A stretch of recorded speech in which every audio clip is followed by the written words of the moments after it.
So in preparation for this video, I actually studied physics, I studied acoustics, and I prepped for this video. I definitely, most assuredly, did not just watch other YouTubers who are way better at this than me and then summarized it for this video. I definitely did not do that, for sure. So I have an acronym for this speaker setup program, and I'm calling it, well, the acronym is Setup, Teardown, Optimization, Loudspeaker Enhancement, or Stolen.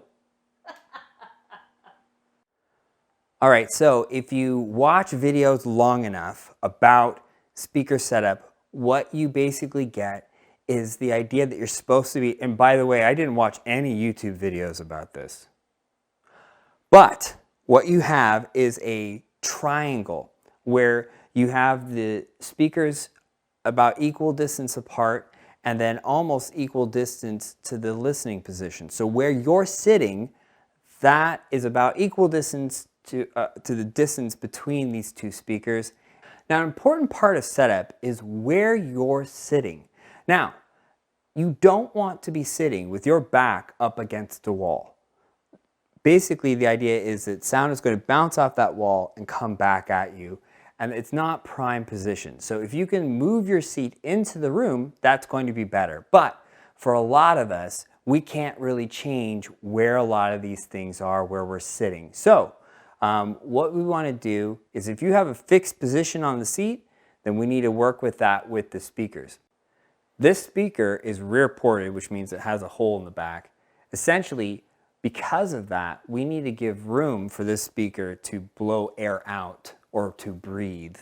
And so what we're going to do is we're going to start, this is already almost about a foot away from the wall, and we're going to do at least 1.5 to 2 feet out. So let's measure that.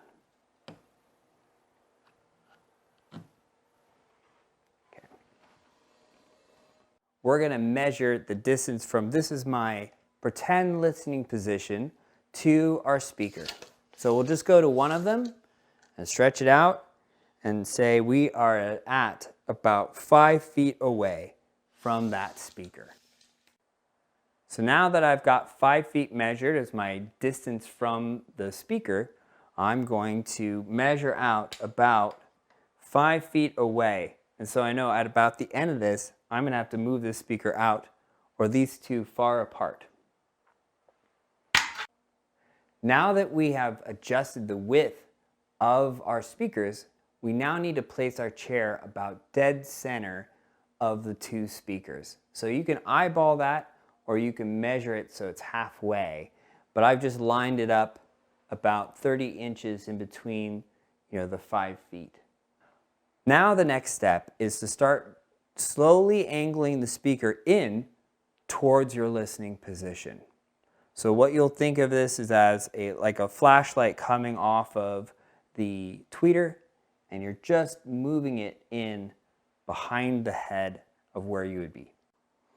At this point, while I'm angling the speakers in, I like to use a test track that has very good imaging. As the imaging gets better, you'll be able to hear a voice coming out of the middle. A track that I like to use is Elliott Smith's The Biggest Lie.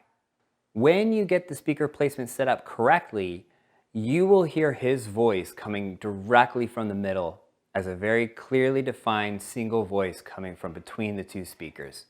So what you want to do is continue to tow those speakers in, experiment with the location of where you're sitting and the toe in of the speakers. Speaker placement is kind of a funny thing because each room is going to be different, and you're going to have a lot of different materials in that room. Some rooms will have more furniture, some will be carpeted, some will be bigger, and some will be smaller. And the speakers that you have may range in different sizes with different drivers and all that stuff. So all of that plays an effect on where the best place is for your speakers and where you're sitting. So don't be surprised if your best results are different from what someone else has. That's an important thing to keep in mind, that your ear is going to tell you what sounds best to you. Now, if you're just new and you're starting out, you may want to try some very common setups and common ways of doing things and then just kind of experiment and see what you like. If you have other ideas for YouTube videos that I should make, comment down below and let me know. Thanks for watching my video. Appreciate you liking and subscribing if you found it helpful. If you have any questions, feel free to ask in the comments down below and I'll try and get back to you. Thanks.